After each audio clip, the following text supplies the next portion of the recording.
Tinfoil hat. Oh, what the fuck are you guys even talking about?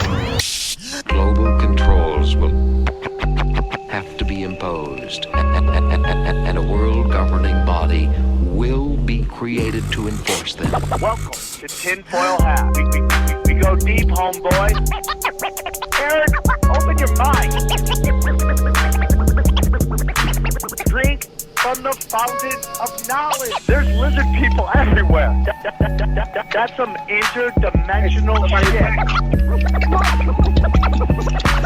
Wake up, Aaron. This is only the beginning. Dude, you just blew my mind. Are you ready to get your mind blown? Good morning, Swarm, and welcome to Tinfoil Hat. You know I am. You know I'm here to. I'm here to.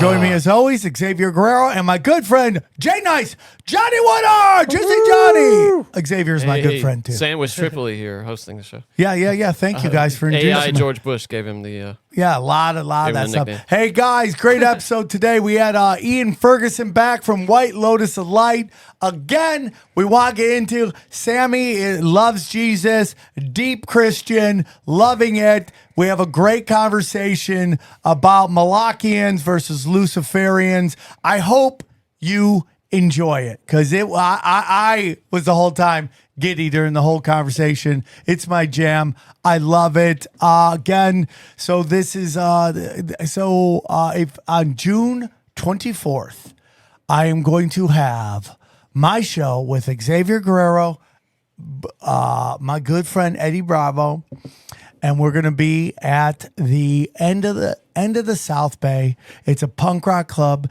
in Torrance. Come get weird, man. Come get weird. We got a new shirt for you, everybody. Very excited about that. We got a brand new shirt. Look at that. Woo. It's all just George Bush Death Cult. Look at that. Yeah. So nice. Loving it. It's all George Bush Death Cult. T-shirts a great way to help the show go down. Listen, guys, I know that 1 million people are hitting you up to subscribe to their premium content. I'm just telling you, Daddy goes so hard in the paint on Rockfin. 3 episodes a week, almost an hour long each one. And I do a different thing. I do Only Conspiracies, which is another interview. I do Deep Conspiracy Rewinds, where we break down conspiracy videos from the past and talk about what they got right, what they got wrong, what they're lying about. And then finally an AMA where you can ask me any questions. I tell you no lies, okay? That's how that goes. So check it out. You also have First Look at Broken Sim. You also have We Don't Smoke the Same, just $15. Sign up and rock. The Patreon is for our cash daddies, people who want to make money in the market, even during these crazy times. Because a lot of people say when you want the best time to make money is in bad markets. Am I right, Johnny? Certainly, okay? And Howie Dewey is an idiot savant, heavy on the idiot, okay? And he crushes these calls. Everybody has a weird week, but for the most part, Howie is crushing it. And then, again, for $1,000 a month, no one's taking this up, $1,000, we're giving out scholarships, 99.9% scholarships to those who are really looking to get into the program of me and Johnny watching you make love. Go check that out. That's only on the first session. Every session beyond that. Well, you have to they get a whole month of the whole first month. Oh, I might sign up for the whole month. You want me to point, watch? It's just become some opportunity for you to stare at people. It's really if you're just I giving mean, it away I think for that's free. where it started. So You made it a 99.9%. Yeah, so that's what, $10? No, it's not 10. That's less than that. Okay, I mean for $1,000 a month, 99.9%. 0.9, yeah. Hold on. Is how much? I think that's $10. No, it's not. No. Okay, so 0.9999 times 1. 0.99.9. 99. Oh, I said 999. Well, 99.99. Anyway. Okay, I thought I didn't say 9. Anyways, doesn't matter. Give me $1. Give me $1. Watch you make love. Go back to the website, and then we got all of our wonderful affiliates. Go check that out. These are things. $1. It's $1 for $1. I'll watch you make love. That's okay. a deal. Then go check out Buy Gold and Silver. If you're looking to invest in precious metals, hydrogen brown gas, if you want to look young, if you're looking for crystals or anything like that, go to Harley Ray. And then we got Legal Shield and our good friend Joel Staley. If you want to lose weight and get in shape, he's the best in the biz. I'm getting back on the horse. Don't you worry about that. And then join Nuke Social and get on all your telegrams, all your Discords, all that. You can do it through Nuke Social. Anything else, guys? That's it. We rock. See the new Broken Sim. Guys, check out the new book. Guys, this is a great conversation, and I hope you enjoy it because at the end, Ian dropped some love bombs, and just know everything's going to be all right, all right. Everything's going to be all right, all right. Everything's going to be all right. Enjoy this episode with the White Lotus of Light, Ian Fergurson. We go deep, homeboy. Aaron, open your mind. Drink. All right. Very excited to have this guest back. As you guys know, I think his YouTube channel is so important. I think it's great, and I just love everything he does. And I'm amazed at how many of my friends are always hit me up with like, "Oh, dude, I love this guy's channel." So anytime we can have him on, we're very blessed. His YouTube channel is called White Lotus of Light. Please welcome back to the show, Ian Fergurson. How are you, Ian? I am doing just absolutely fucking amazing, brother. I can't really put it any better than that. As I was telling you just a minute ago, I feel like 11 out of 10 right now in my life. Like things have just really accelerated a super positive direction, and more importantly, I'm able to do like good work in the world, which is super exciting for me. So yeah, I'm doing fantastic, man. How about yourself? We're doing great. We're very blessed, and I'm so thankful that you came on the show. And it's like I love to have a wide range of guests on, and I'm very much into. I love having Christians on, and I love having what we'd say spiritual people on. I'm very much into the whole spectrum of conversation, and. I really love that my audience is very open-minded to hearing a lot of it. I love Jesus, and I have him in my heart, but I also love, a lot of stuff that you talk about. And that to me is a very important conversation as well, because when I take a look at the world and what's going on, when I discovered your channel, it was about the black nobility, but I also, saw a lot of your videos on Luciferians versus Molochians, and like that really resonated with me. It really does. And so I think it's an important conversation to have. And I just want to say, so where do you want to begin, man? Because I'm very excited to have a conversation with, and your website as well is whitelotusalight.com. So where do you want to start, brother?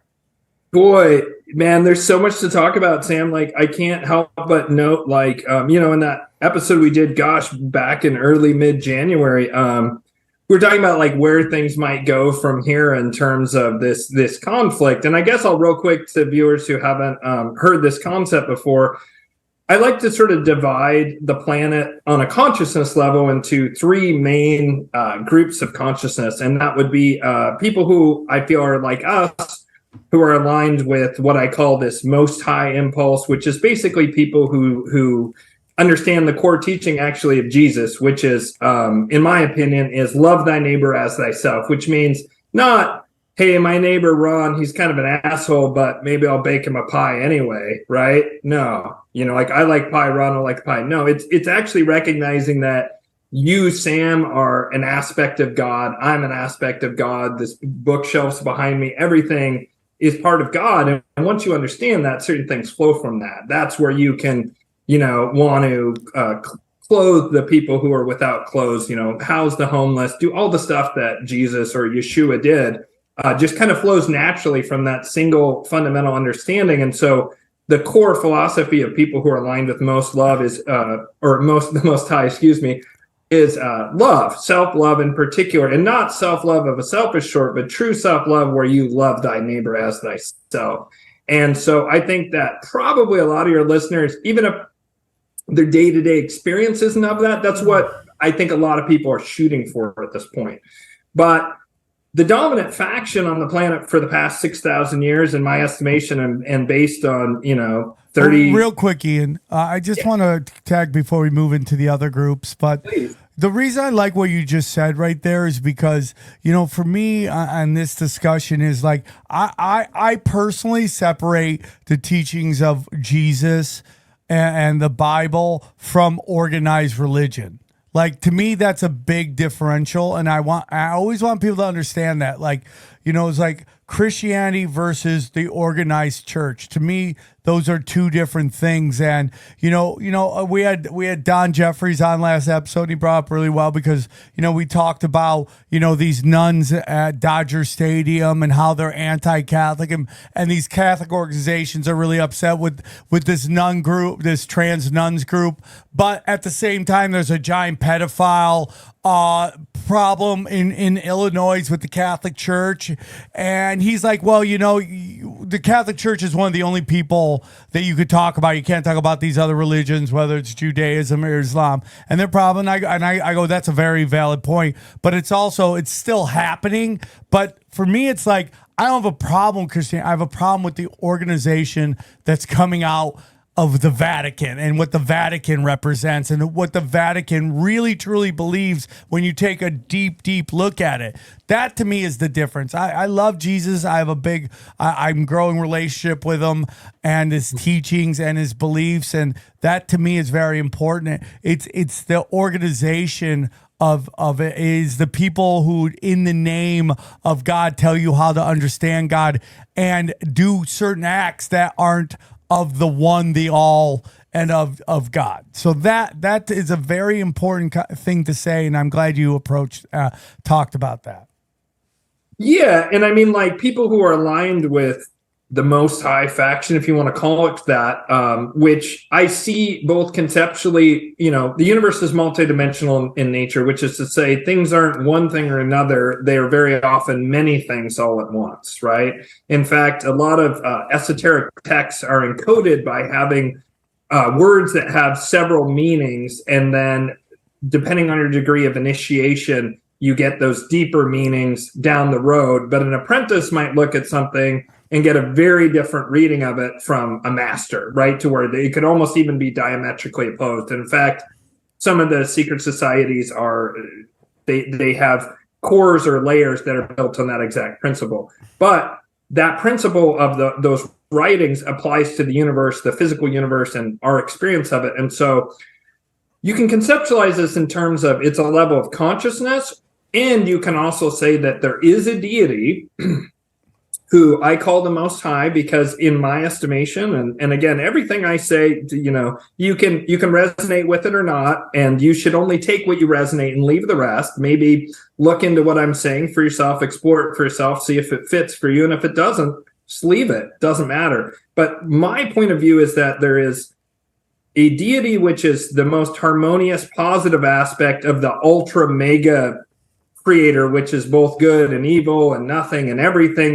It's beyond good and evil. It's beyond any sort of conception. There is an aspect of that ultimate deity that I call the Most High. And that being is the being that runs the Sat Yugas on this planet, which are the golden ages. So there's this Hindu concept of the yugas, which are approximately 2,700 years long per yuga. And if there's a change between one yuga and another, there's a 300-year crossover. It ends up matching almost exactly the astrological great year as we move around the galactic center.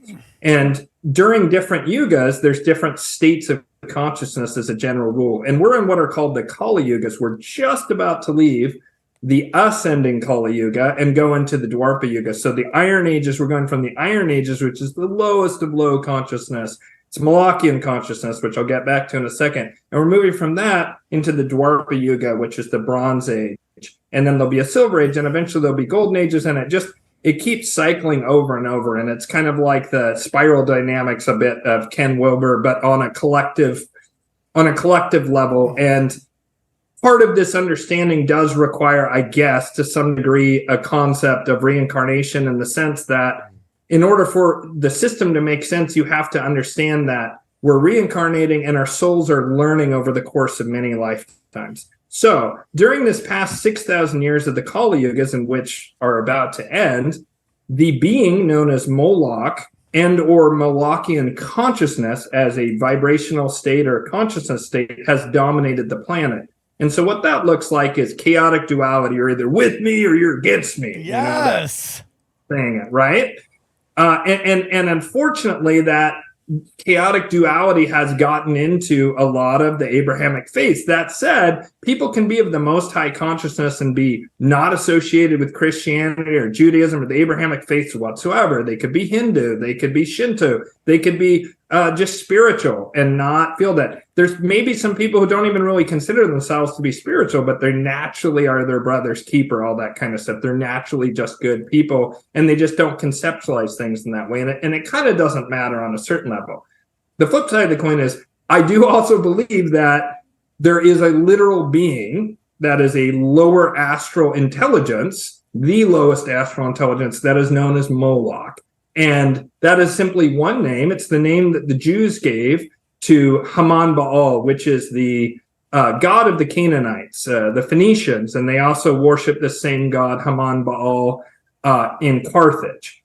And the reason I use the term Moloch is because I think it's a lot more useful than the term Satan. Satan simply means the adversary. That's what the literal translation means. And it's crystal clear to me that the adversary of the Jewish people was Moloch, right? And the people who worship it. And one of the key hallmarks of this being is the harm of children. The intentional in going out of their way to destroy innocence at every possible turn. And the Epstein-style harm of children is absolutely critical in that. In fact, it's what allows their magicians and priests to directly commune with Moloch, and for Moloch, in a certain sense, to directly touch the world via his vile minions like Epstein or Klaus Schwab or Bill Gates, and those guys are all kind of like related to each other. Certainly Bill Gates and Epstein, there's a lot on that. And so that consciousness has dominated the planet, and the people who worship that literal being have run things for 6,000 years in various different ways. It really seems to start primarily in Babylon or perhaps Acadia. It moves over to Tyre in Lebanon, and that's where King David was fighting the Molochians, and then Solomon eventually married a woman from Tyre. In fact, it was a architect from Tyre named Hiram Abiff who enters into Masonic lore, who created Solomon's temple. And Solomon married a woman who was from Tyre, who was a Moloch worshiper, and she convinced him to set up a temple to Moloch on the outskirts of Jerusalem. And that's what led directly to Solomon's fall from being the most graced person in the Bible to losing his temporal and magical powers that were given to him by God. So I love all this, man. This Molochian consciousness then moves, you brought up the Vatican, it moves from Tyre to Rome. And also from Carthage to Rome after Hannibal was defeated. And these families, these same wealthy families that are really Babylonian, or Akkadian, and you can see this through linguistic things that the archaeologists have dug up in Tyre, they became wealthy senatorial families. One of them is the Maximus clan, who I believe is now the Orsini family. I don't want to get into modern members of this for a variety of reasons, but that's an example of a family that you can trace back to senatorial Rome that is still around today and very, very powerful. I want to say they own like Gilead Pharmaceutical or something like that. They own one of the major pharmaceutical companies. They're all involved in all kinds of nonsense. And I go into this more on my channel. I don't see a lot of usefulness in getting too deep into specifics of who runs things. That also kind of endangers me to some degree if you go into that. Here we go. I love that. That means he knows something. Hey guys, real quick, I want to tell you about our friend James McMahon at Copy My Crypto. Let me tell you about Copy My Crypto. Listen, everybody, we've seen so many people making ridiculous money in crypto, but did you know it's easy for you to do the same? The Copy My Crypto membership site shows you the coins that YouTuber James McMahon personally holds and allows you to copy him, okay? It's like having a big brother who knows what he's doing. You don't need to know anything about crypto or how to invest. You simply do what he does. So let me tell you about James. He runs Crypto with James YouTube channel, which despite heavy censorship has over 26,000 subscribers. Since 2020, he's told his viewers to buy 26 crypto coins. Had you put in $100 into each one, it went on to be worth $120,000. Of the 26 coins, his top pick of the year, a coin called Phantom, went up 692 times from when he said. That one call retired a number of people, including guys in their 20s and 30s. Remember, this is all public knowledge.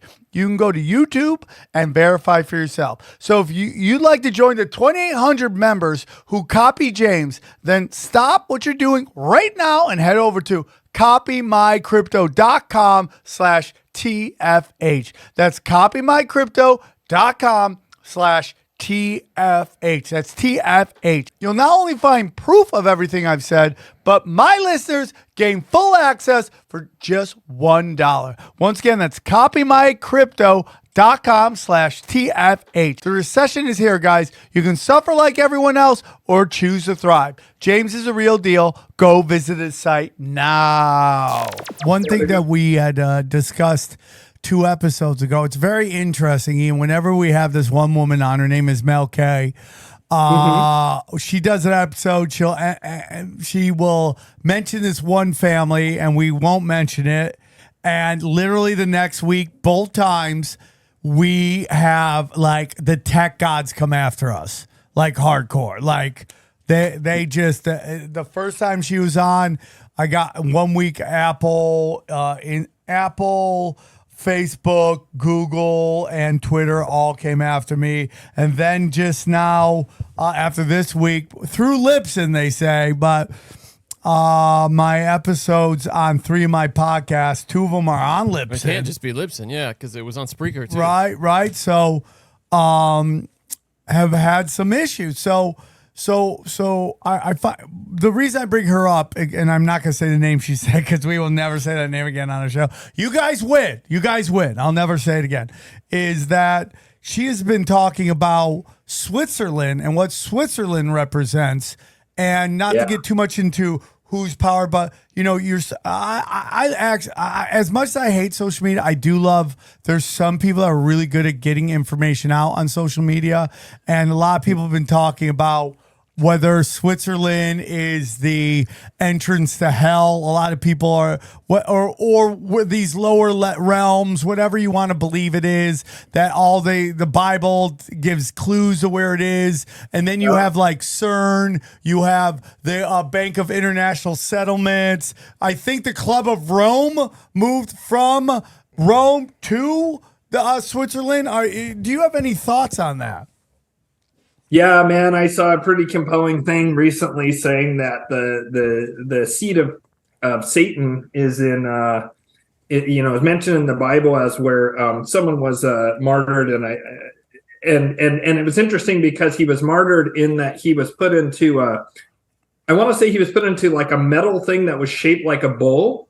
And bull is Moloch symbology, by the way, because Moloch worship arose in the astrological age of Taurus, just like Judaism arose in the astrological age of Aries, and that's why they used the ram's horn, among other things. Which, oh boy, no, I don't want to touch that because I get into a crazy segue there. But we're all about that. They said that basically because this guy was he was killed in this temple, and it was like in a bowl, a bowl-shaped like metal thing was how he was martyred, I guess, and that where that martyring happened is the seat of Satan in this world, and I guess that's apparently somewhere in Switzerland. So I have heard this. It makes a lot of sense to me. It's certainly an axis of power that's huge. There seems to be some pharaonic families, meaning from ancient Egypt, that move there.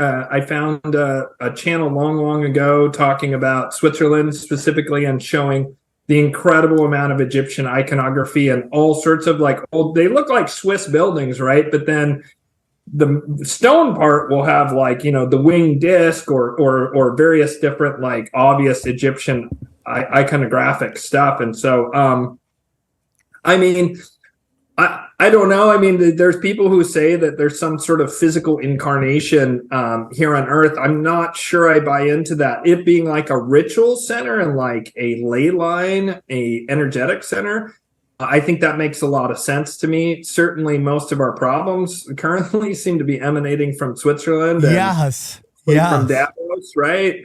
Sure, banking international settlements as well. Go ahead. But the whole notion of like, we're neutral, we're not getting in these wars. And you're like, well, it's interesting that you're just allowed to say that. And everyone's like, why would the Germans just be like, oh, you're neutral? Okay, we won't invade you. cool guy over there, cool neutral guy. We'll leave you alone. We're going to go annihilate it and commit war crimes all over here, but we're not going to go to cool guy in Switzerland. It's very interesting to me. Yeah, well, the BIS was set up initially to facilitate reparations payments from Germany to France, and there was all kinds of, including some of the black nobility families seem to be ultimately behind it. But our buddies, the Rothschilds, ever the darlings of conspiracy theorists, right? They were involved. I can't remember what the Bank of England governor at the time's name, like Montague, I want to say Norman Montague. And then the big daddy for me, or at least the most intriguing figure, is Hjalmar Schacht. He was the primary banker and really financial architect of the Nazis. And he was involved in the creation of the Bank of International Settlement. So you got to ask yourself, why would Germany not only not attack this place, but also they put almost all their ill-gotten gains there? And then you see a figure emerge 80 years later, right, in Klaus Schwab, right? And his family's like a Nazi industrialist family, and he's there in Switzerland, setting up shop in Switzerland. I mean, there's definitely something to it. Switzerland also was, and this is funny to say because I'm someone who's a Knights Templar, but Switzerland and Portugal were both set up by offshoots of Templar, it seems. So there's definitely deep waters in Switzerland. So I don't know if that answers your question. Did you say you're Knights Templar? Yes, I am. In fact, you can see the inner order symbol what there. What does that mean? What does it mean? What does what mean? Sorry. What? How'd you become a Knights Templar? What does that entail? Back in I think it was 2018, I was listening to kind of the channel that on YouTube that I modeled my channel after. And by the way, it's fucking incredible if you haven't looked at Forum Borealis on YouTube. And I was listening to all this stuff. It's got all the good stuff, all the stuff we're into, and it's super high quality. I can't recommend that channel highly enough, Forum Borealis. But he had an interview talking about the hidden history of the Knights Templar or something like that. And he interviewed this man named Tim Hogan, who was the Grand Master of the Templar Order. And I was super into it. I was like, oh, this is going to be juicy, like conspiracy stuff, right? And I was astonished to listen to this man, Tim Hogan, talk. And what just kept coming back to me was how humble this man was, and just so polite and kind, and just really just had just like a super chill vibe and just wonderful. And so he said, for anyone listening to this, if they're interested in Templars, you can get this book, The Way of the Modern Templar. And I got that book and I just resonated with everything on a super deep soul level. And in fact, I am not a Mason, but my family were Freemasons going back at least as far back as my great-grandfather, and almost certainly well beyond him, because of back in the day, you couldn't become a Mason unless you were invited in, which was exceedingly rare and usually only for very wealthy people or very learned people, Shakespeare or Newton or whatever, people like that who had made a name for themselves who get pulled in, or you saved a Mason's life, right? Both those pretty rare circumstances, or you were grandfathered in, meaning that your grandfather was a Mason. So I could apply to be a Mason and I would get grandfathered in, although perhaps they would blackball me if I, if they felt I had done something bad. It's part of the reason I've never joined. I I don't feel against Masons because I have friends who are Masons who are some of the finest men I've ever met in my life. They are not murderers or rapists or all this like everybody's bad within this one group nonsense that you hear all the time. It's just as much bullshit as people who scapegoat black people or Jewish people or white people or all men or cis men or whatever. Anytime you hear someone throwing everyone into a group and saying they're all evil and they're demons, you probably want to actually check in your feeling body and see how you're feeling about the person saying that to you. I agree. I think there's a big clumping of groups, and sometimes on our side, everybody of this group is bad. And then on the other side, it's like none of this group is bad. It's it's just ridiculous. It's like everything must be taken on an individual basis, in my humble opinion. But enough of that. Let's get back to where we were talking about how we were getting out of. We're in the Cayuga right now, right? Is that what you were saying? That's what Cayuga, yeah. Yeah, and so it ends in 2025. According to, I'm going to have this man on my show. He's just about to finish his book. His name is Bibu Dev Misra.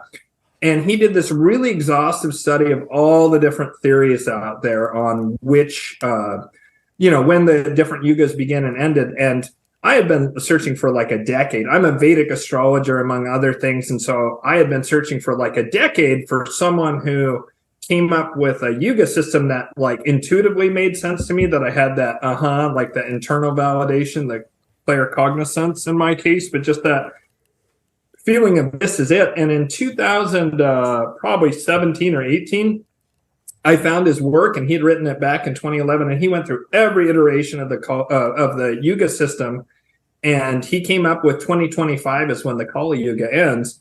And I've since had that confirmed from a variety of sources, from some indigenous groups that say 2024, close enough when you're dealing with 26,000 years, right? That's a rounding error, 1 year. And another person who says we're apparently moving out of a section of the galaxy where there was a supernova in ancient times of an evil star. And that's sort of part of the galaxy, right? And we're way out on the spiral arm on the outside of our galaxy, right? So when you go through that sort of dust cloud or disruption of that evil star that went supernova, it's haunted, I guess. Is one way of talking about it. And there's lots of archonic forces, or accessing the lower astral space is much, much easier. The forces of darkness, reign supreme, all this kind of stuff. But it also relates to this plasma undulation that emanates from the galactic center. I had this geomancer on my show recently who talked about this in a bit more depth than I'm going into there. But when we move out of that cloud, there's going to be a light that comes from the galactic center that has been blocked by this cloud, essentially, this electromagnetic cloud of this evil star, right? And when that comes in, consciousness on the planet's going to change. It may also, because it's electromagnetic in nature, and I believe in the electric universe theory, that means that there's going to be a change in consciousness, and there could be even a pole shift. I'm hoping that doesn't happen, because that seems those generally don't go well for folks who are alive at the time. So do you think there's any chance that this pole shift could happen in 2025? I really hope not. I don't think so. I will say that, one of the things I do is I'm an angelic magician. And in fact, that's actually how I'm on this show in the first place, which I'll explain to you later. But the angels, when they described all this to me, which is, my source is gnosis, right? It's directly from working with the angels is where it came from. And then I'm having these secondary sources like this Bibu Dev Misra, this geomancer guy I was talking about, saying that First Nations people are saying a very similar timeline of 2024 to 2025. It's going to change. There's certain things that are going on with outer planets and astrology that start getting much, much better after 2025, but are kind of like a shitstorm right now. And so could there be a pole shift? Maybe. What they've told me is that we're going through a bottleneck event where both in terms of there's going to be a reduction in population, right? It's already underway. It's quite grim. I think we all know what one of the main drivers is. There'll probably be some starvation in the third world and so forth because of, burning down all the processing plants and all the different shenanigans that seems like Gates and the Davos set are behind messing with the food supply, right? So that's and there'll be knock-on effects to all of this, probably some war stuff. And the angels have told me that, from when they started telling me this stuff back in, I guess it would have been 2021 was when it really started to come online for me, that there would be hundreds of millions to billions of people would not be alive 10 years from that. So talking 2031. So something is going to reduce the population greatly. I think we know at least one of those, right? Oh my God. But that is something that apparently it just happens. It's something that has to happen during these yuga shifts. And so could it be a pole shift happen? Yeah, it could. I don't like that idea just because I just think that would be really difficult to recover from as a species. So I'm hopeful that doesn't happen. I do know that, the Earth's magnetic field is reducing and other stuff are happening. I mean, it could be that the pole shift happens and actually my concern is not the pole shift happening. My concern is it doesn't lead to a thing where the lithosphere goes, like a orange peel in the orange state center. Because if that happens, right, that's like the Andes being thrown up in a day, as Peter Shampoo, the geomancer I was talking about, said on my channel. And I'm like, I don't think anyone wants to see an Andes mountain range pop up anywhere near them because that implies incredible tectonic events, to put it mildly. So, could it happen? Maybe. I don't know. I don't think so because the Earth is flat, possibly. Is that no? Johnny, you're a fire starter. I'm a hollow earther, not a flat earther. Well, I respect that. I respect that. Whatever it is, it's not what they're telling us, because the people who are telling us that have been lying about everything else. So I'm open-minded to all of it. Okay. So that's where I'm at. Hey guys, real quick, I want to tell you about our friends at Fume. Okay. Let me tell you about Fume. Cold turkey may be great on a sandwich, okay? But there's a better way to break your bad habits. We're not talking about some weird mind voodoo from your crazy neighbor or Xavier Guerrero, okay? What we're talking about is our sponsor, Fume, okay? And they look at the problem in a different way. Not everything in a bad habit is wrong. So instead of a dramatic, uncomfortable change, why not just remove the bad from your habit? Fume is an innovative, award-winning device that does just that. Instead of electronics, Fume is completely natural. Instead of vapor, Fume uses flavored air. And instead of harmful chemicals, Fume uses all natural, delicious flavors. You get it. Instead of bad, Fume is good. It's a habit you're free to enjoy and makes replacing your bad habit easy. Your Fume comes with an adjustable airflow dial and is designed with movable parts and magnets for fidgeting, giving your fingers a lot to do, which is helpful for de-stressing anxiety while breaking your habit, okay? Stopping is something we all put off because it's hard, but switching to Fume is easy, enjoyable, and even fun. Fume has served over 100,000 customers and has thousands of success stories, and there's no reason that can't be you. Join Fume in accelerating humanity's breakup with destructive habits by picking up the Journey Pack today. Head to tryfume.com and use the code tinfoil to save 10% off when you get the Journey Pack today. That's tryfum.com and use the code tinfoil to save 10% off your order today. So what I found very interesting about you saying is there's this famous website that this page has been taken down, which was the Deagle Report. Oh, yeah. The Deagle Report was talking about by 20, I forget what the year was, but it's not that far away. The U.S. population would be 50 million. Yeah. That's insane. And they had to take it down. And this is kind of along the lines.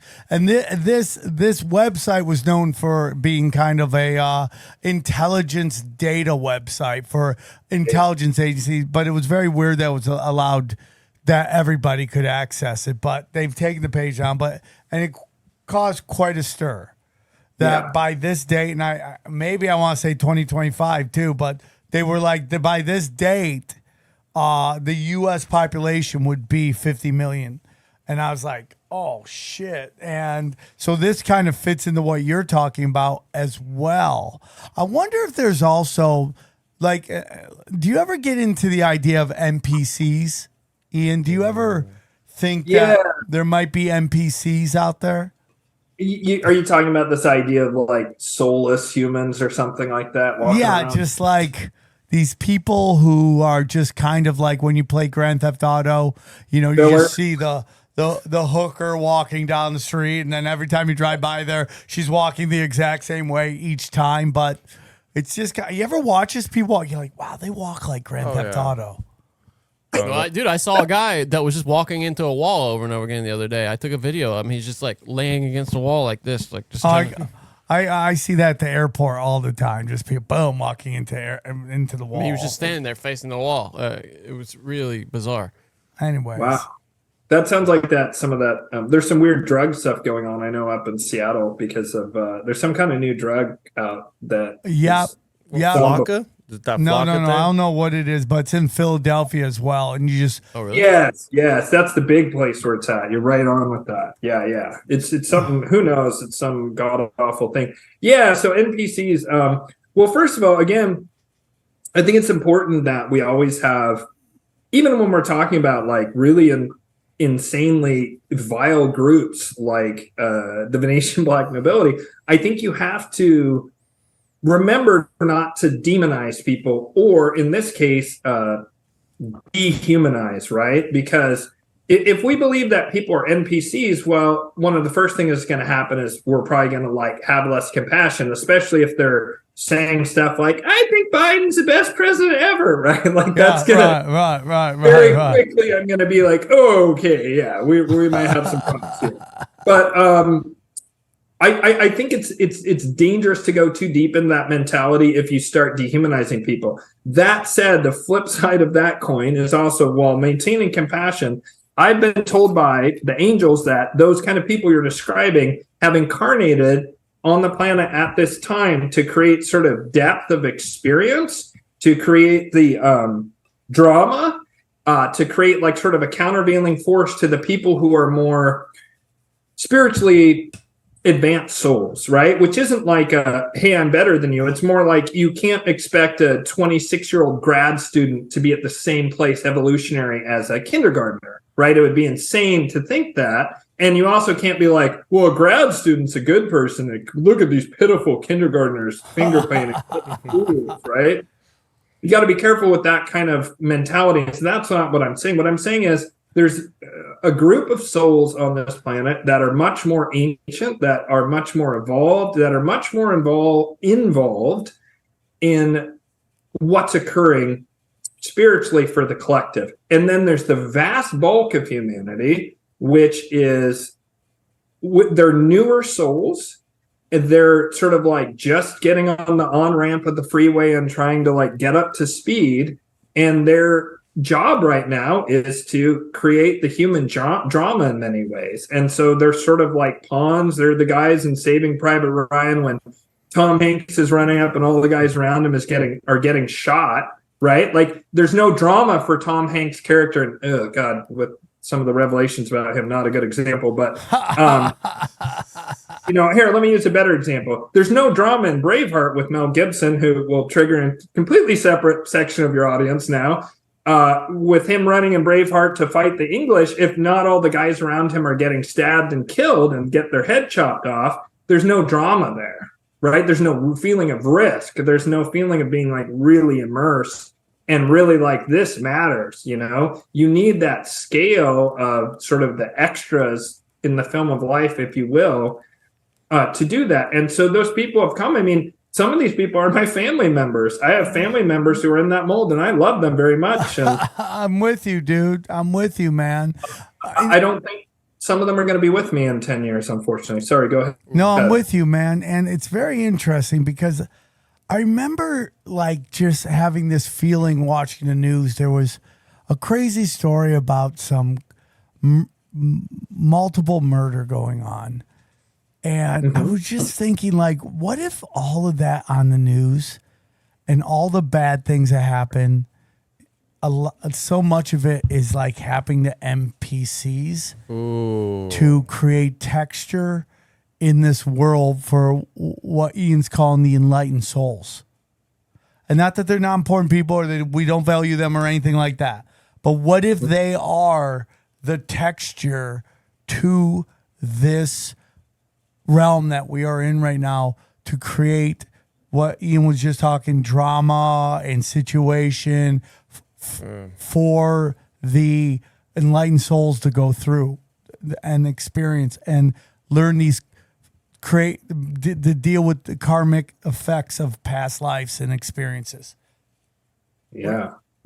I think that's like bang on exactly what it is. That said, there's also people who are more evolved who do die and are tragic. And I mean, I think the deaths that really grab people's attention are actually more likely to be evolved souls who they signed a soul contract or they signed up for the part of, like Sean Bean, right? In the movie of life, because Sean Bean, he always snuffs it. Yeah. Right? Game of Thrones and every other thing where Sean Bean, Boromir, he always dies, but he's like a critical figure too, right? And so when he dies, it's not just an extra dying, it's real gravitas, like it's real drama then. So that happens too, and I think that's important to be aware of, right? Like no one would say John F. Kennedy was a NPC, right? He's clearly a player. He's a player character, and he just, oh my God, so-and-so just died. Like, how are we going to complete this level of the MMO, or whatever that is life? I think that massively multiplayer online games are a great metaphor for life. They really, really are. And there's a lot of value there as long as you don't get too lost in that. And anytime you end up starting to lower in compassion or brush off like other people's death or suffering, I think you're on the wrong path. Yeah, I agree with that as well. Do you guys think an NPC can stop being an NPC? Or is an NPC always an NPC? That's an interesting question. I have homies where I guarantee I at least know they're NPC during the week. Because on the weekends, weekends they're a whole different people. Turn on, turn off. Yeah. Where I don't know where I don't know if that happens, but can someone become suddenly aware? Maybe that wasn't there, and then something just happens, and for some reason now they see it. For whatever reason, something changed. I think that is possible. Yeah, it's people leveling up. I mean, that is exactly what's happening. I mean, that's what we're all hopefully doing. It's just that they're maybe now hitting it. And they were first through 10th level, but now that they're 11th level, now they're in the game because they just lost a family member to the you-know-what. And now they're like, wait a minute, this world has a lot more going on than I thought. Oh my God, a political awakening. Okay, well, now you're on the step. You're now on the journey. Because for many, many, many people, awakening to the political nightmare, I guess, is a good way of putting it, that we all exist within, is the first step to usually a deeper spiritual crisis, a dark night of the soul that then gets us on the spiritual journey. You don't get on the spiritual journey when everything's going great, you have great food, you incarnate as an NPC and everything's going great and smooth sailing in your life. You will die at 75 or whatever, and you didn't have a fucking clue that anything was other than what the TV said. Take that same person, give them a bunch of personal tragedy, and all of a sudden they start asking questions and they start like leveling up and activating more and more, becoming more of a player. So yeah, for sure, people do have that capacity. I do think at this stage of events, based on this upcoming bottleneck event, which is both a reduction in population and also a reduction in timeline and free will, briefly, is the way the angels have described it to me, as in it's a predestined event. This was talked about in the Project Looking Glass. If you look up on YouTube, Project Looking Glass, a prophecy, like it made the rounds a lot back in 2012. Although the guy even says it's not 2012. But supposedly with this Project Looking Glass, and I have secondary information that says that Project Looking Glass is real, as in I know someone who knows someone was in British intelligence who told him that Project Looking Glass is quite real. I've heard it also from some other people who are intelligence and military background that there's truth to it. It sounded intuitively true when I heard it. He claimed that they could look at all the different probabilistic timelines with quantum physics or whatever, and they could then manipulate the future. They could manipulate the current state by seeing potential future outcomes. And so they were doing this and messing around with it in the 90s and early 2000s. And then they started projecting further and further forward. And they reached this point to where suddenly they noticed that no matter what they fed into the computer, that was sort of showing them all these different possibilities for the future. And the end result was always the same, always the same, always the same. And whatever this end result was, and this is the one thing that isn't known, it was some event that was destined to happen. And no matter what they did, and they tried everything, and they eventually shut the project down because of it. It upended the current status quo in a massive way. And so the people who were running this project were, of course, of the status quo, and they were horrified by this. And they tried to bring in this guy who was the whistleblower on it. And I can send you the link later. They tried to bring him in to fix it, and he couldn't. And he also became very intrigued on what this event is. And the angels have shown me that all the timelines are going to collapse, and there'll be, I don't know whether it's like a single moment in time or whether it's over the course of a couple of years or months or whatever, but they'll reach a point to where nobody has any free will in what's unfolding and their part in it. The only thing we'll have free will in is in our internal response to what's occurring, to whatever this event is. I don't know, it could be, and something I want to talk about, could be aliens coming down. It's something that's so big that everybody on Earth would be involved in it, which again, I don't know, maybe it's coming out of that plasma field, getting out of that dark star and being hit with that light from the central sun, a pole shift that then, because of the Schumann resonances and how our brains are entrained to the Schumann resonance of the planet, if that's going to be just a huge shift in consciousness, I don't know what this event is, and the angels have said they will not ever show me because it cannot be known before it happens, because the way we respond to it is everything. And the way we respond to it internally is going to set up the course of things when we come out of it, when free will re-engages, and we're now starting to move into the Dwarpa Yuga, where we've finished Kali Yuga. And one of the things they've described to me is that Kali Yuga is the end of Kali Yuga is the balancing of the books of karma collectively and individually. And it's all the karma we've accrued since the fall of Atlantis, the end of the last golden age, and all the way since then. Of course, 90% of that karma or something ludicrous has been in the Kali Yugas because, well, look around. We've been fucking around and finding out for 6,000 years. Yeah, I think you're right. I think we are coming to the end of it. A lot of people are talking about, 2,000 years of darkness. I go, well, what if we're already gone through that? What if we're in the end, when they say the end of days, and it's the end of this era of darkness, look around, things are darker than ever. And for all the good that the internet does, and I do think it's done a lot of good. Mm-hmm. There is almost, again, I talk about all the time on the show, there is a drama.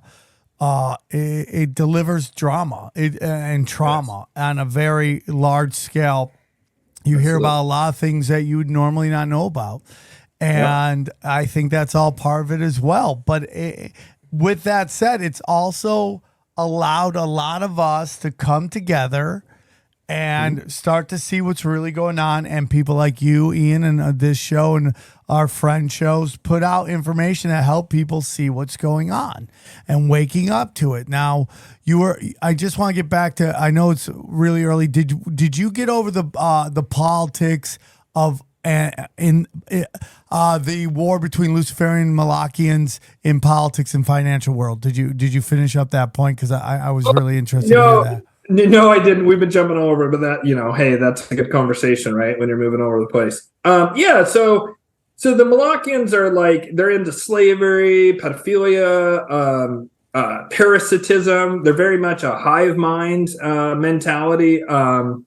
I could even send you like kind of I throw up this Venn diagram a lot on my channel of like kind of the way, because one of the things that confuses people is that there's overlap between the Luciferians and Molochians, and there's overlap between the Luciferians and the Most High group in a way that it's intuitive when you read it, but a lot of people, because we've been really taught this, things are either black or they're white, you're either with me or you're against me, that kind of chaotic duality, as opposed to the harmonious duality of the divine feminine and divine masculine, which you see in that Most High circle.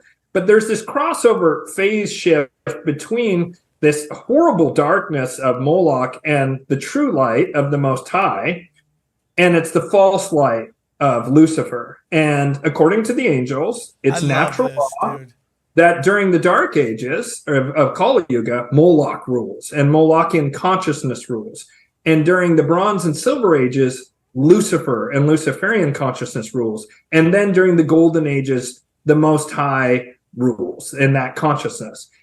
And so the Luciferians, like what I've been told, and again, people can take it with a grain of salt, the Luciferians, they're much more libertarian minded, and they're basically like, when I describe Molochians, one of the ways I've condensed it to its absolute essence is their primary thing is self-hatred. Remember how I said it was self-love with the Most High? With the Molochians, it's self-hatred. And then they want to really destroy themselves, and they project that outward onto everyone else. And so you get slavery and pedophilia and rape and murder and genocide and all the stuff that they do.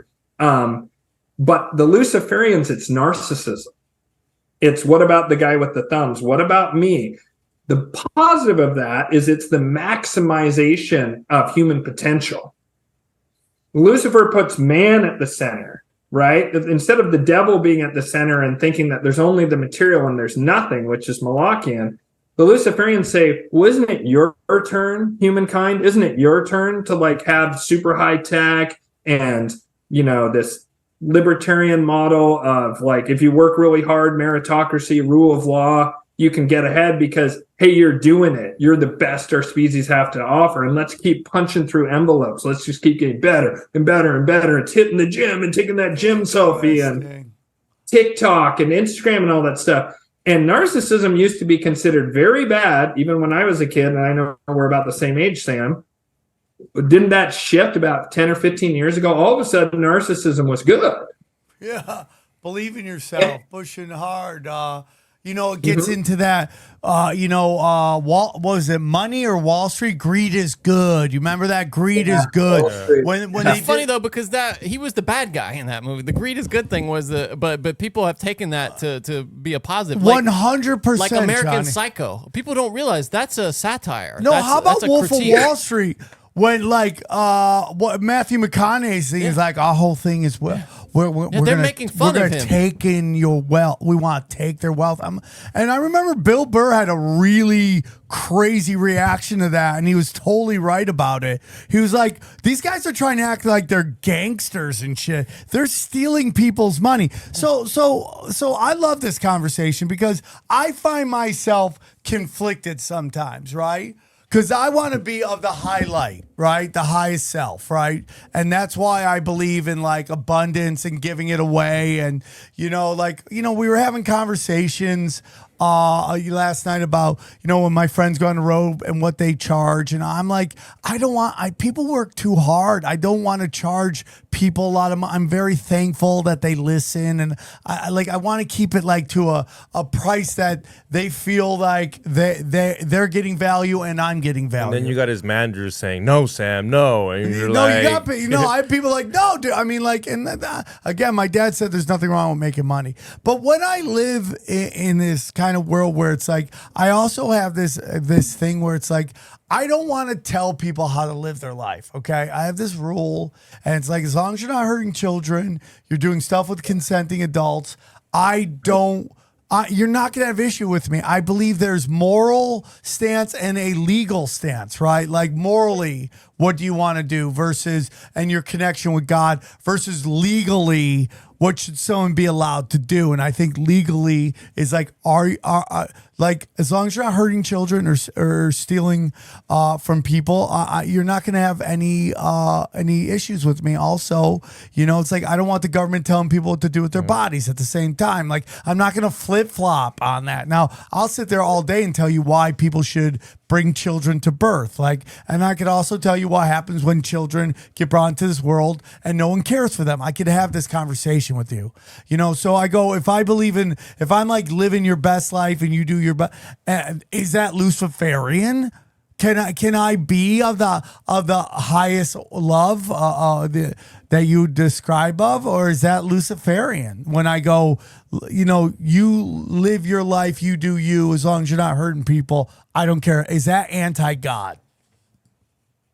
Boy, that's an interesting question. I mean, I don't think any of this is, in a certain sense, anti-God, in the sense of the big G, ultimate creator God. Like, it wouldn't be happening if it wasn't in alignment with what the ultimate creator, right? Which is, as I said before, my conception of that is non-dual. Like, it has to be both good and evil. And I mean, even the Bible kind of hints at that, but there's the Eastern teachings that are much more in alignment with that. And so, no, it's not in alignment with God to want to like make money or want to think like, well, we have a legal system and let's not get too involved. But it is representative of, kind of that upper edge of the Luciferian consciousness. And I'll be honest, that's where I rest most of the time. I rest in kind of that place in the Venn diagram where Luciferian consciousness and Most High consciousness are the same. So I said that they have this crossover, right? And I sent you guys the diagram in the chat if you're able to put it up and you want to. But there's a crossover part to where, like, the way Molochians and Luciferians are the same is they're both ruthless. They're both power hungry. They both believe in lying and subterfuge. They have they believe in like very aggressive competition. They're both open to war. They don't have a problem with that. And that's part of what confuses everyone. And also that there's this thing called Luciferian confusion. The Luciferians have this cloak around them that confuses everyone. Yeah, there's the picture. Awesome. They have this cloak around them that confuses everyone. So you can see that the Molochians, they have hive mind and materialism, slavery, Epstein-style harm of children, physical torture, chaotic duality, parasitism, might makes right instead of rule of law. Have we noticed any might makes right, total abrogations of law recently in American politics, for fuck's sake? Yes. Right? Material stagnation for humanity. They don't want things to get better. They would love for us to still be in the dark ages. The only reason things have advanced is because of the Luciferians whispering in their ear as kind of like the consigliere or advisor, because Molochians are actually very fucking stupid. They actually have almost no intelligence whatsoever. All the intelligence of the Molochians comes from their advisors, which are Luciferian. But that's changing. Interesting. So that conquest, that hierarchy, that competition, ruthlessness, desire for power, that's where there's crossover between those two groups. Where the Luciferians are unique is that this idea of enlightened self-interest, which is kind of like, it's selfishness, but with some extra steps and some flair on it. But it does kind of work out for society as a whole. And it's very different. There's no enlightened self-interest in Molochians. There's top-down domination, fucking period. Right? Yeah. They don't care about rule of law over men other than that allows them to exercise power. They usually use the rule of law to crush down on the little guys, and then the minute it's not convenient for them, they step away. Whereas Luciferians always want to duke it out in court and fight it out like on the merits. Ian, you know what's so interesting, man, is like after our last conversation, like it really resonated with me. This whole thing you're talking about right here. And correct me if I'm wrong. I would love to know your opinion on this, but and like I have no faith in anybody running for president at all. Okay, like I mean RFK seems a little bit, but I know he's got stuff in his past that you got to you know, like he had a very strong stance on gun control. He was for it and all that. He's got a couple good excuses, you know. But here, I like that. Well played. Well played. Well played. But. You know, when you talk about Molochians versus Luciferians, for me, it's like, and I'd love to hear your opinion on this, the difference between, let's say, Hillary and Trump. Bingo. Like to me, it's like, like there are things that Trump does that does not seem as bad as what Hillary seems like, I will slit your fucking throat. Yep. And Trump and Johnny, any thoughts on this? That, and you too, XG, is like, I just don't, there's certain things that you go, well, Trump seems to be more into free market, have business, this nationalism, not in terms of Nazi Germany, but in terms of like America first. Let's get jobs back. Let's do all this stuff like that. America great again. America, There's like definitely a different quality to his evil. I will agree with that. Yeah. Like, you know, it's like, okay, so yes, we know one of Trump's guys that he was he got a lot of political views from was Cohen, who was a pedophile. We know that, right?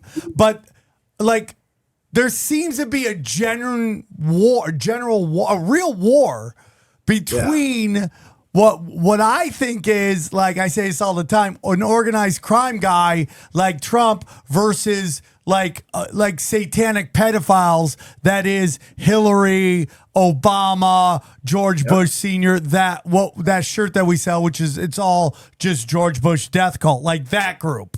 Any thoughts on that? 100%. And I mean, and so that's a perfect example of this concept of the Luciferian confusion, right? So I'm going to rattle off some names. Tell me, and I bet you everyone in the room instantly says yes to this. Okay, so I'm going to list a couple of names. Are these people Molochian, yes or no? Bill Gates. Yes. Yes. Klaus Schwab. Yes.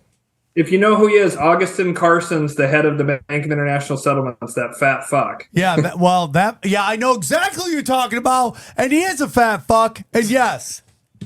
Yeah, and I normally don't fat shame, but I'm going to make an exception for that corpulent bastard. So then, like... So those are three, like, knock them out of the park. Oh, I got another one. Jacob Rothschild. Molochian, yes or no? Yes. Right. There's no question. Now I'm going to rattle off a different set of names, and I bet you that there's some division here. Donald Trump. Is he Molochian or Luciferian? I think Luciferian. Johnny, what's your thought? I don't know. I mean, there's certainly, as I said, there's evil, but it's a different quality to his evil. Okay, what about Elon Musk? I think they're in the There Venn we diagram. go. There we go. Now he is absolutely Luciferian. To me, I Luciferian, would say. damn. I'm not sure there's a question about that. Can you be in the middle? Well, that's what. Yeah. That's literally. But what I'm saying is, like, is Elon Musk? Because I feel like Trump would be straight in the middle. Elon Musk is more Luciferian. Okay, interesting. So here's something you need to consider. The Luciferians, in order to have any access to power for the past 6,000 years, they had to kiss the ring begrudgingly. They did not want to work for Moloch, but they had no fucking choice because they want power. Do they know that they're born into these tribes, these allegiances? Do they know that dynamic that you just described? Would a Luciferian know, like, hey, this is what I have to do?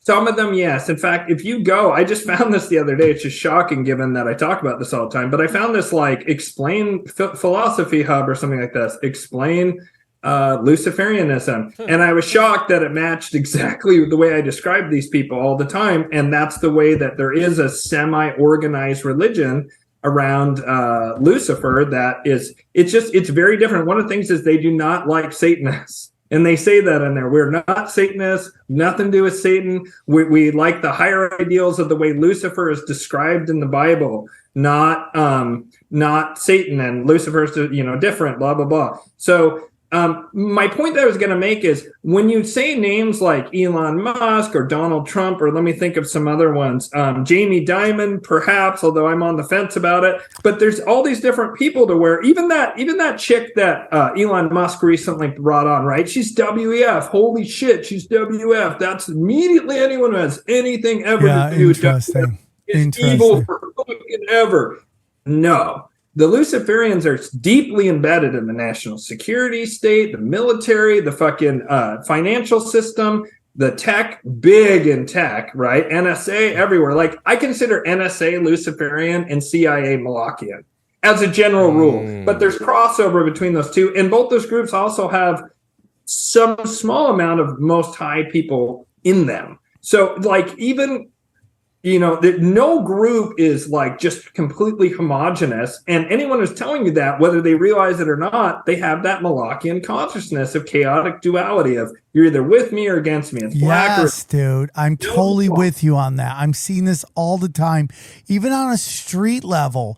This notion that like, it's like if you're not for like kids getting sex changes and drag queens gyrating in front of children, that you're some sort of homophobic. And I see it happen. And the first time I saw it was George Bush with the war on terror. You're either with us or you're against us, right? And I'm like, and the left ridiculed him for that. And now they're straight up like either you're cool with chopping kids' ding dongs off, or you're a bigot, and it's like, no, dude, that's not it at all. And you hear everybody saying that. You hear everyone going, I don't care if you live your life, just leave kids alone. And I hear that said all the time, and it's very interesting. Should we say though that this is it has a biblical basis? I mean, that's almost directly from Jesus, Matthew. right? Yeah, didn't Jesus say that? But yeah, he who is not with me is against me, scatters to the wind. It's super interesting, though. It's super interesting.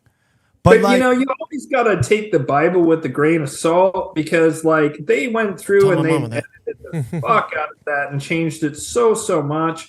I mean, some clear, obvious teachings that I don't know. When I read the Bible and I read anything that Jesus said, some huge amount of it is and immediately wow, it vibrates. It feels alive, that part of the text. And then I see other things and I'm like, I don't know that he fucking said that. Think about how CNN clipped Donald Trump to where he's like, and then the Mexicans rapists. You know what I mean? They cut down a 30-minute I do video find it interesting to get him saying some bullshit he didn't really say.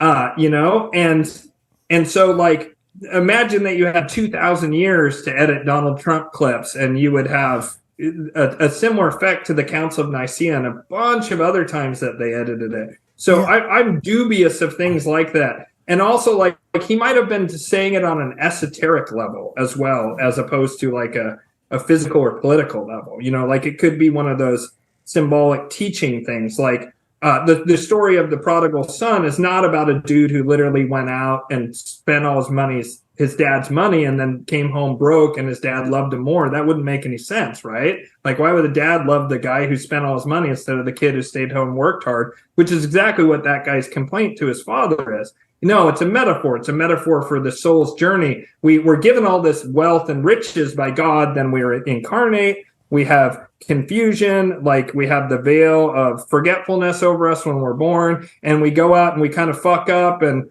fuck around and find out, right? And then eventually we go, wow, I've been missing the point entirely. I'm going to go back to where I came from. I'm going to go back to the Father. So I hear what you're saying, and I'm not even necessarily saying you're wrong. I'm just saying, I wonder about that particular passage. And, probably many of us, I was raised Catholic, and I've had plenty of, asshat Christians screw me over the course of my life. And also some of the most beautiful people I've ever met in my life are Christian.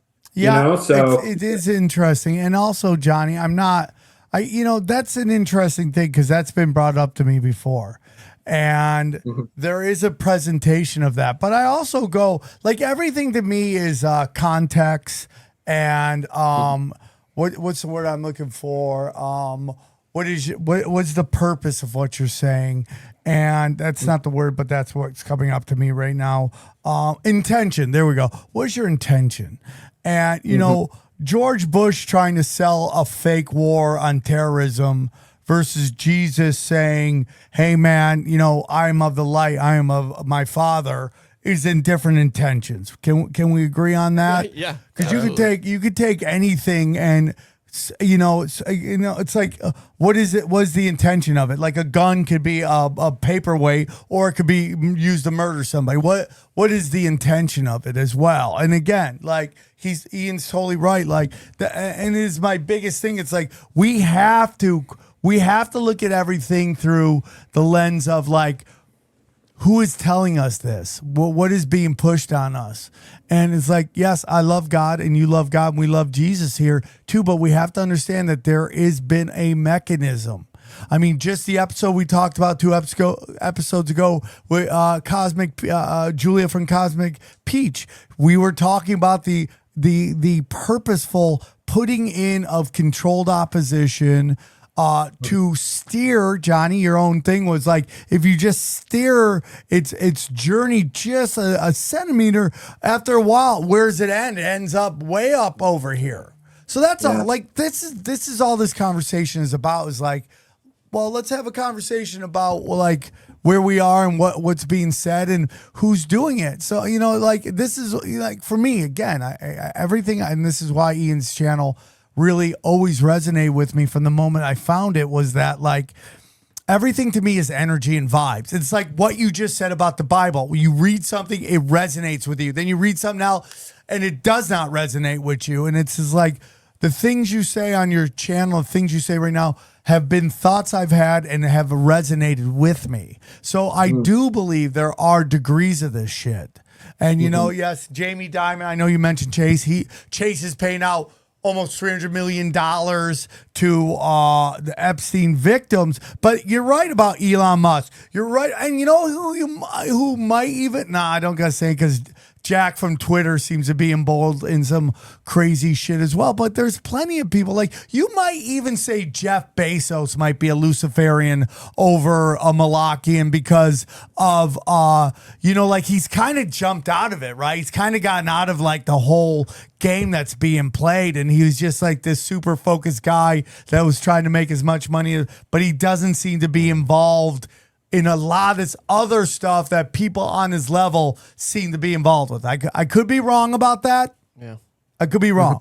The space thing makes me wonder, but yeah. Yeah, I mean, it's possible. I'm just trying to think. There's certainly, I agree, Sam, a different quality to these kind of, with the exception of like Gates and a couple others, these kind of newer money guys, which, you know, we even know they aren't really new money, but do you know what I mean? There's like the sort of the entrepreneurial spirit is kind of with those, and that feels much more Luciferian. Yeah. Even though we know, they're not really pulling it up by their bootstraps or whatever. But yeah, I get what you're saying. It seems to be more of intention, right? I know that people are gonna be screaming that Elon Musk is a big part of the DARPA. I mean, the big part of the transhumanism movement. Which, I mean, he's expressed regrets about that, too. I mean, AI and stuff, he's got real reservations. So we'll see what happens. Again, like Ian has said, is that, you know, there are degrees of this shit, right? And the people on the far, well, maybe Ian did say that directly, but that's my interpretation of it, is that there are much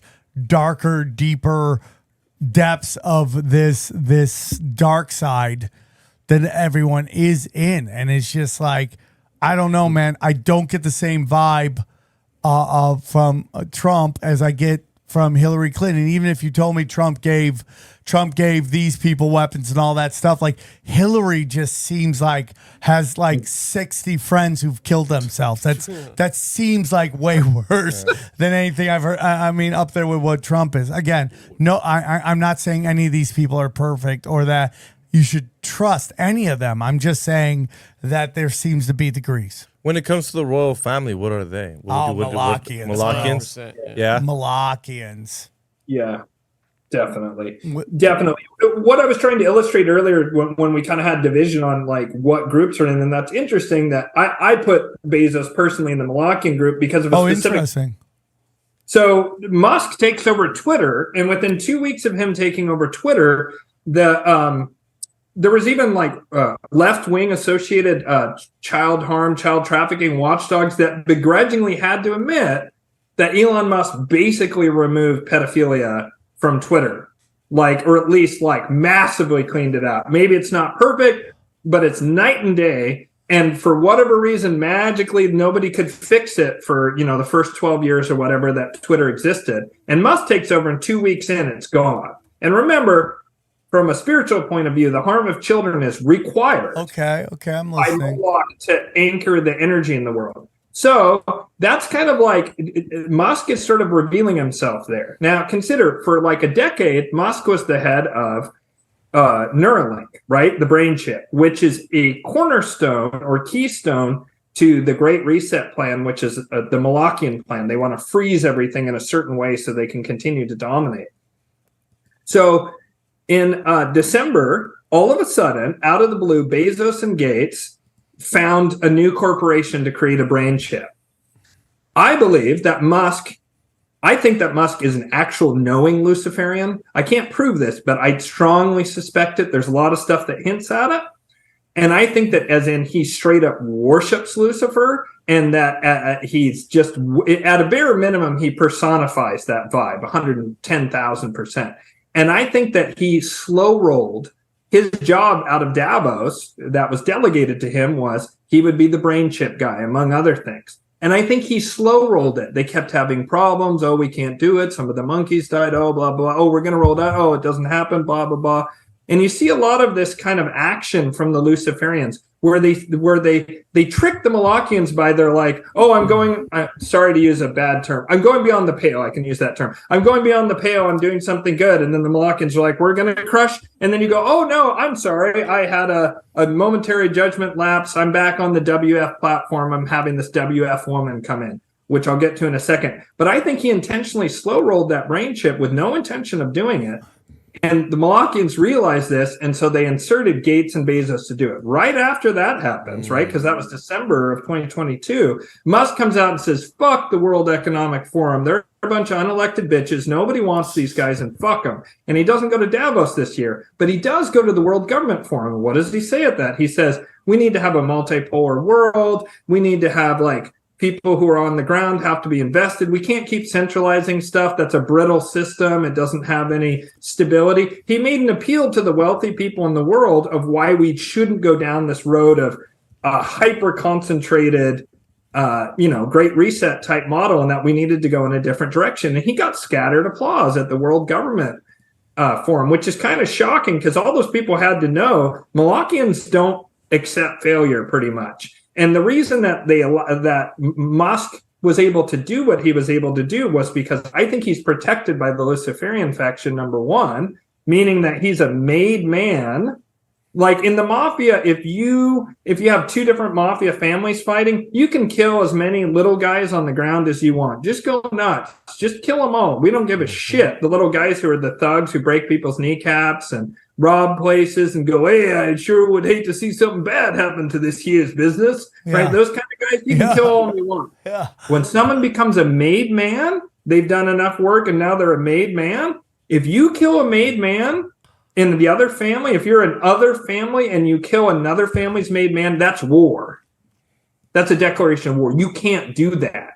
And trying to like kill a Don or a Capo or a higher level guy is absolutely verboten. You cannot do that. It's just simply not allowed. They just won't do it because they can't. They would get completely sucked into this war that they know would obliterate things, and they don't want to do that. So I believe that Musk is protected as part of it, but also they had a lot invested in him and sort of the Musk project, and it's difficult to just replace.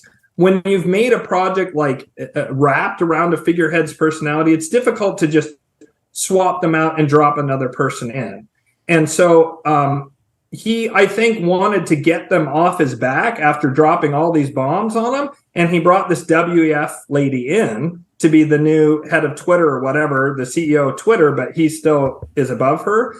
I have two thoughts on that. One, people are divided on this woman. There's that Luciferian confusion again. People aren't quite sure which box to put them in. And I'm talking people in the truth community. Nobody gives a shit what the NPC Biden voters think, right? I'm talking about in the truth community. These figures are divisive, and that's usually a tell that you're dealing with a Luciferian. Molochians aren't very clever, and they're just kind of, they look and act like monsters stuffed into suits. Whereas Luciferians have this sort of genteel quality to them. They can be sort of gentlemen, very sophisticated and refined. Their actions are always very strange and confusing to people. I mean, Trump is the absolute master of this. You know, look at what the left hand's doing, and he's sneaking around and picking your pocket with the right hand at the same time. Or, oh, I'm a bumbling idiot. Whoops, wait, that tricked you into trying to go after me thinking I was a bumbling idiot, and now I have the advantage.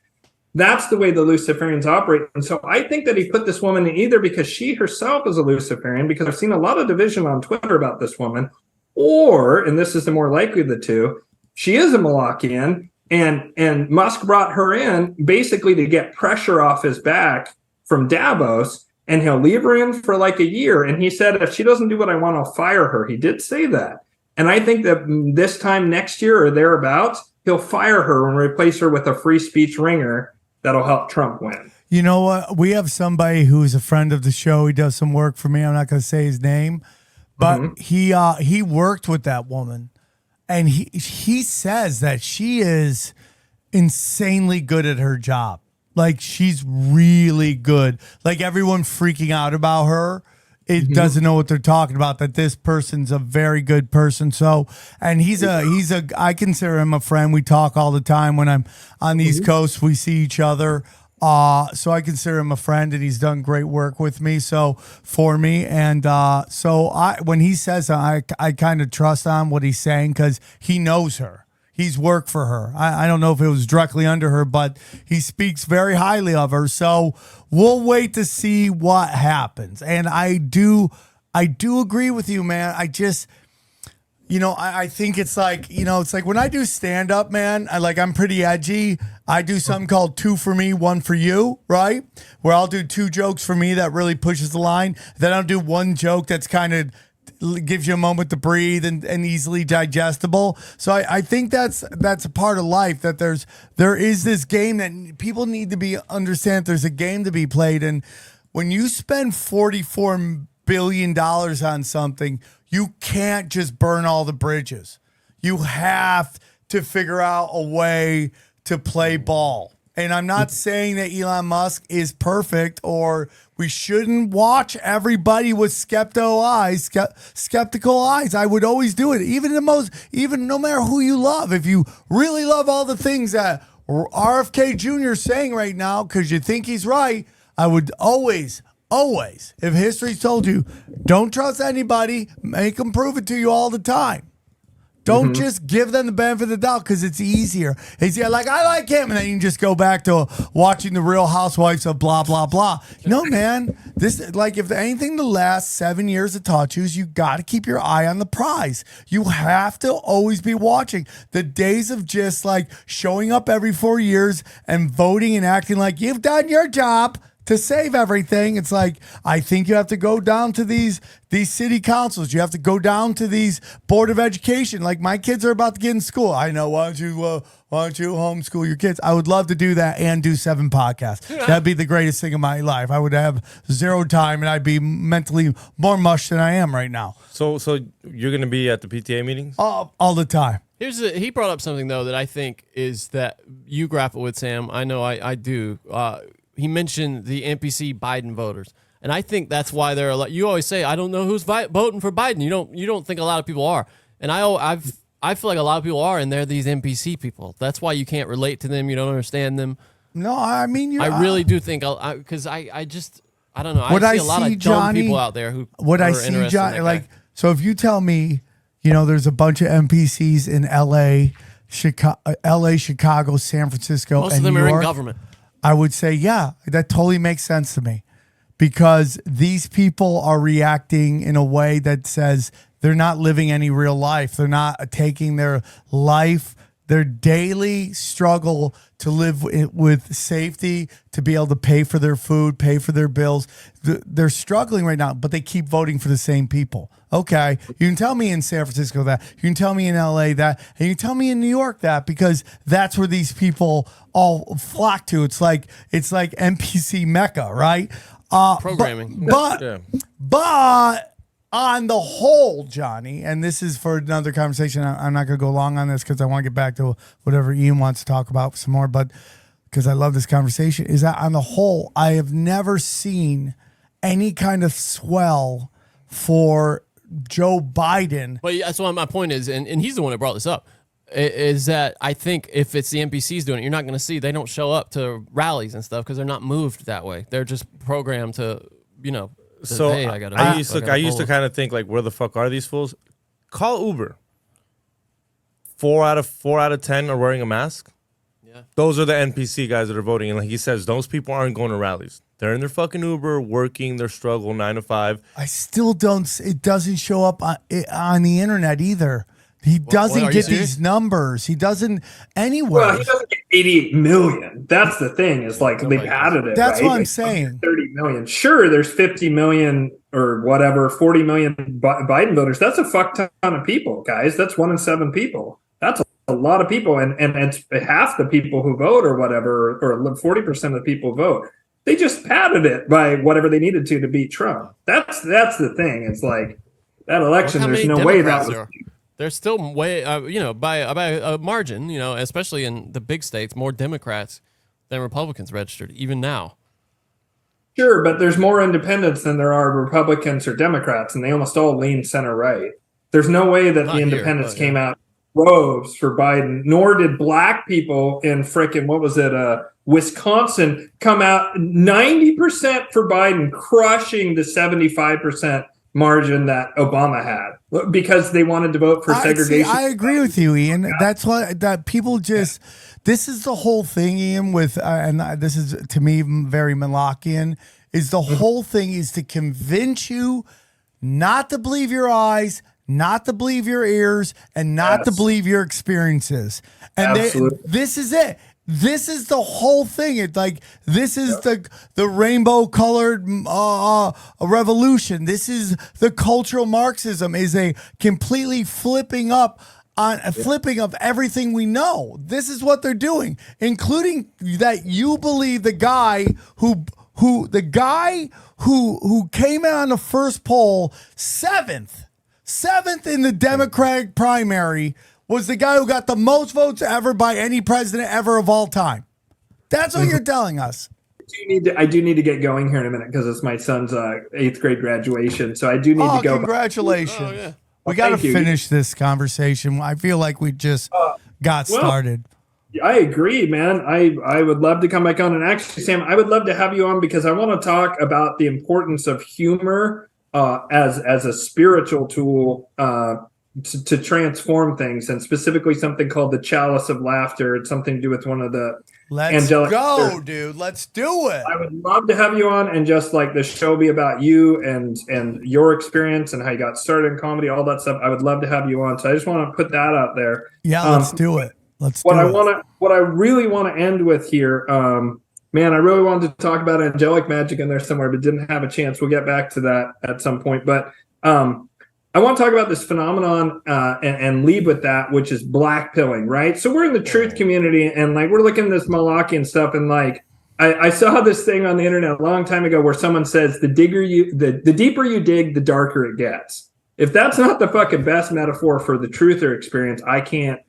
imagine a better one. When I found out about like the human sacrifice and the pedophilia and the Satanism and all that stuff back in 2001, right after 9/11 was when like I brought all these threads together for myself.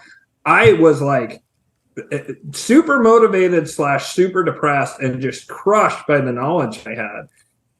And I was black-pilled. And what I was doing, I realized after a while, there's one day where I was sitting up and the Campbell Club in Eugene at the University of Oregon, no doubt smoking a fatty with the other people, haze of marijuana in the room. Legal, of course. What's the statute of limitations on that? Anyway,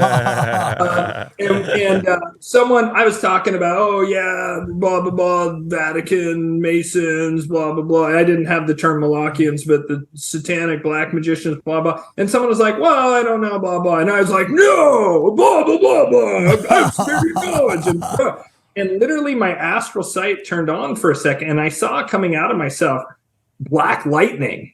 Like fucking Emperor Palpatine style. And it was like withering this other person. And I was startled because it just turned on for a minute. I saw it clear as day that I was like frying this person with this dark energy. And I was like, what the fuck is that? And I didn't really like think about it for a long, long time. And then there's this guy on YouTube and he's kind of like a little too hard right for me. Like, I don't know. I guess I'm fucking somehow right winger today, despite like, used to have Che Guevara merch or whatever back in the day. Like somehow my ethics and morals haven't changed one iota, but like the entire political landscape has whatever, like I still like Tons of one of my best friends is a black woman, for Christ's sake. Like, I have gay friends, my niece/nephew is trans, and I support trans rights. I don't support the bathroom bullshit, the competing women's sports. And I sure as fuck don't think it's okay to talk to kids about this and mutilate their genitals. Get the fuck out with that. I agree. Hell no. That's some pharmaceutical bullshit. Yeah, I agree. And you're affirming care. Oh, is it safe and effective too? Should we talk about the after effects detransition? But anyways, like all that negative shit that I discovered was so dark. Like, it led me to a dark place, and it made me really ineffective. And there's this guy on YouTube named Asha Logos, and he has this awesome video that says "Reject the Black Pill." And again, some of his stuff, he kind of goes to, it seems at times, to an anti-Semitic place. I absolutely don't agree with that. But he has some really cool historical stuff on his channel. This guy's obviously a genius, amazing. But he has this whole thing about rejecting the black pill. And what we got to remember is demoralization is the number one original psyops of the black nobility. You can hear it in their name. I agree, bro. I totally agree. Why are they called the black nobility? Because they took that name. They took that name in order to say, who's going to fucking stop us? Yeah. What's the alternative to us? Yeah. You can't escape us. We're the darkest, most evil group. And they played that card for a while. They tried that being out in the open and flexing on people. And they almost got smashed in the World League of Cambrai. Then they liquidated all their assets. They moved up to London and Amsterdam. Right as the New World was discovered, they created the British Empire and bankrolled it. They decided, they realized, whoa, big mistake. We shouldn't be doing that so much. But they love demoralization campaigns. And you see it big in communist infiltration, communist subversion stuff. Demoralization is their main vector of attack. And unfortunately, one thing that happens in the truth community a ton is this phenomenon of blackpilling. You're wanting to share information. You're coming from a good place. You're like, wake up, normie friend. Yeah. Wake up. Yeah. You want to open their eyes like fucking the Clockwork Orange style and force them to watch like 30 hours of YouTube videos, or BitChute or whatever that's going to wake them up, right? First of all, most people I don't think are going to wake up at this point unless they have tremendous personal tragedy that shakes them out of their fog. But secondly, blackpilling is you become a tool of the enemy because you're getting all these people to give the fuck up. We got the numbers with the help from our temporary alliance Luciferian buddies. I use that term very loosely because they are a different form of evil. We have the numbers, we have the tech, the timing is behind us. We actually have a lot of advantages in our favor, and they know that. And that's why they've switched gears from we're hiding in fucking Northern California redwood forest, fucking, maybe burning people alive underneath an owl statue, hidden in the dead of night. Nobody knows about it, to, hey, what about trannies twerking in front of kids and blah, blah, blah. Sorry to trans people who are reasonable people. I guess that's a slur, but no, it's fine. You can say tranny. It's fine. Nobody listens to this show is going to be offended. I don't want to disrespect people who are trans. Don't worry about it. Don't worry about it. Awesome trans people. There's like 4 of them that listen to the show and they love it. a whole 4. Yeah. 4 trans people. Shout out to the trans. Yeah, so the blackpilling thing is it's so pernicious and it's so seductive because there's also this desire among truth people. You've just woken up. You want to be the most knowledgeable. Oh yeah, flat Earth, huh? Well, what about one-dimensional Earth ruled by lizard scorpion people? Did you think about that? Respect.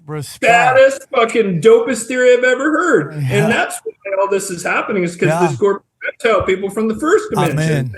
I'm in. This kind of desire to be the most knowledgeable. And I get it because I was there. I did all the same shit that all these people do.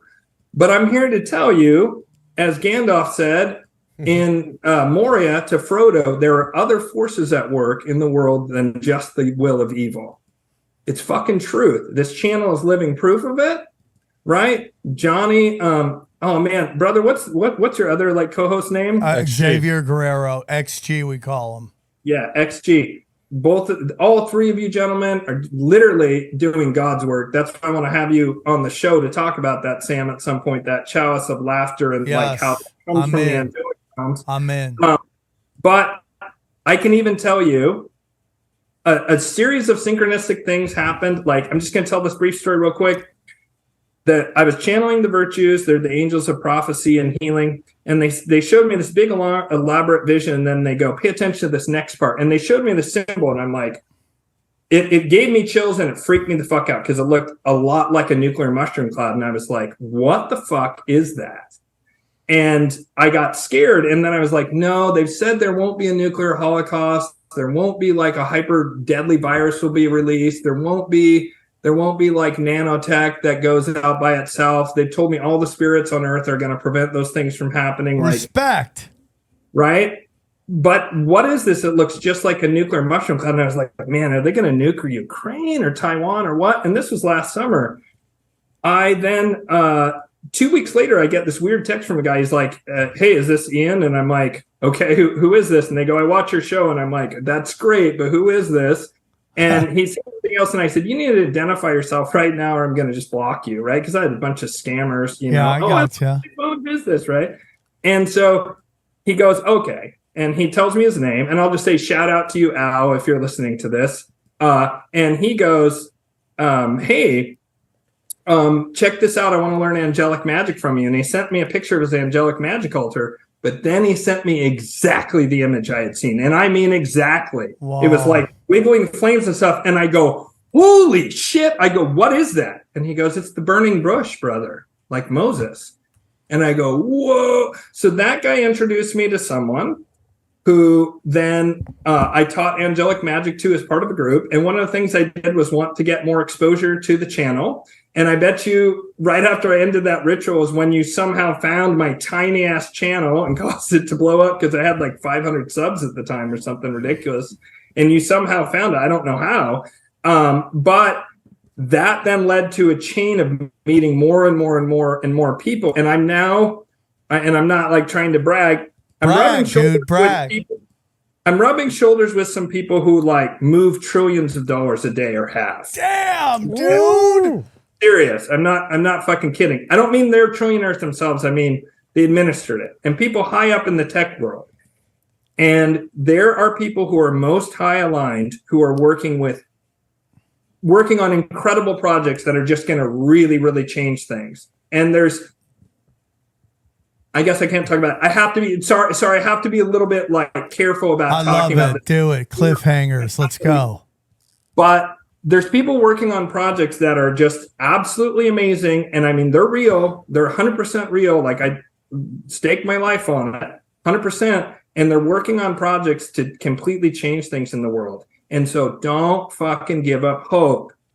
Stand the fuck up, get up off the couch, get yourself right internally first and foremost. That means get some sleep, drink some fucking water once in a while, eat good food, get some exercise if you can, and deal with your emotional stuff and get in the game. And getting in the game isn't yelling at normies, you dumb fuck, you idiot, blah, blah, blah. That's actually, you're in the game, but you're on the side of Moloch. Get in the game of figuring out how to do exactly the kind of things Sam said. Get involved in your local city council. Meet your local cops, your local sheriff. You might be surprised how reasonable some of these people are. Start getting involved in your community. Find out what talents you have and step up, because nobody's going to pull you up. There's no white knight that's going to come in. There we go. I agree. And rescue you. Yes, there are people working for good, but it's the opposite of you should give up. It means it's time to fucking rally, guys. It's time to step up, rally, and get involved. Look what Sam's done. He was a comedian, just fucking chilling, making his career in comedy, and he got a higher calling. He figured out how to take his comedic genius and his platform and start waking people up. What's your skill? Are you a graphic designer? Are you a doctor? Are you a scientist? You know, are you someone who maybe isn't the smartest person, but you have a lot of energy and you could like work on a project in your community that requires like a lot of physical labor? Everybody has gifts. Everybody has gifts. Tap into that shit and get in the fucking game. Respect, man. Great way to end it. Thank you. Yeah. Ian Fergurson, your website is whitelotusoflight.com. Your YouTube channel is White Lotus of Light. Lotus of Light. So check it out. We will be in contact. I'd be honored to come on your show. One more time, you said there was a YouTube channel that inspired your YouTube channel. What was it called again? That light channel is kind of based on it. So Forum, Forum. Yeah. And then Borealis, like Aurora Borealis. So Borealis. God, I felt like I was on a spelling bee for a second there. Forum Borealis, but that guy is fucking dope. And you have a big enough platform. I tried to get him on my show, but he's like, because I had like 300 subs at the time, and he probably was like, I just don't have the time for that, which I'm sure you get, Sam. And like, all the time. I have people who are like have little channels of like 50 people, and I'll still go on, but I'm reaching the point where all the stuff I got going in my life, I just can't do it anymore. It's no disrespect to them. It's just I can't. Well, you know what, brother? You are loved, and you're doing a great job, and they should have you on because you're doing a great job, and I look forward to getting to a lot of the stuff you wanted to talk about. You gave us a whole list, and we got through two of the points, but that's the show. So one more time, Ian, I know you got to go. You got to go take care of your kids. We appreciate you guys. Check out samtripoli.com for all the dates, all the videos, all the links to anything Sam Tripoli, anything Tinfoil Hat. And then check out these highlights from some of my other podcasts, Broken Sim, Conspiracy Social Club, Cash Daddies, and We Don't Smoke the Same. And check out our affiliates. We love you very much. Enjoy these highlights. Take care. Here's a clip from the latest Broken Sim. So you're riding with this guy. You're hoping it's not gonna get weird, and you guys go smoke joints and play video games. And what? Now it's weird to me. Maybe are you guys talking? Why are you looking at him while you're riding your bike? You'd think you'd be looking ahead. So we're just like, talking, shooting the shit. Nighttime. Sorry, nighttime. No, it's during middle of the day, like 3 p.m. Right. Okay. I think you said that. All right. And then you look at him, and then describe it again. What happened? So we're riding. We're almost to my house. We're about a block away from my house, and we're side by side in an alley, riding down, going pretty fast. And I look over at him to say something, and he had fully shapeshifted into like a lizard man. Just his face or his body too? Whole body. His whole body. Can a lizard still ride a bike? Like, does a lizard fit on a bike? You hanging out with Godzilla on a bike.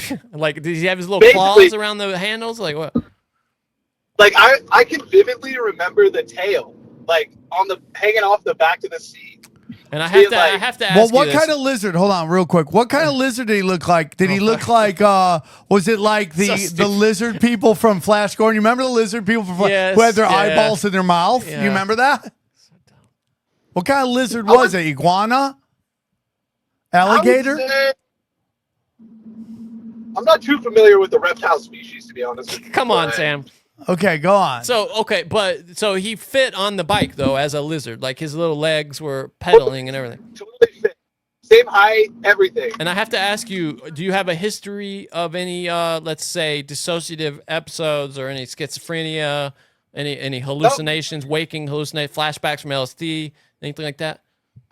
I have taken a copious amount of LSD in my life, but I would say no. Like at the time, no. Okay, all right, and all right, here's where we ran into some issues with your story. But talking to you now, I buy it.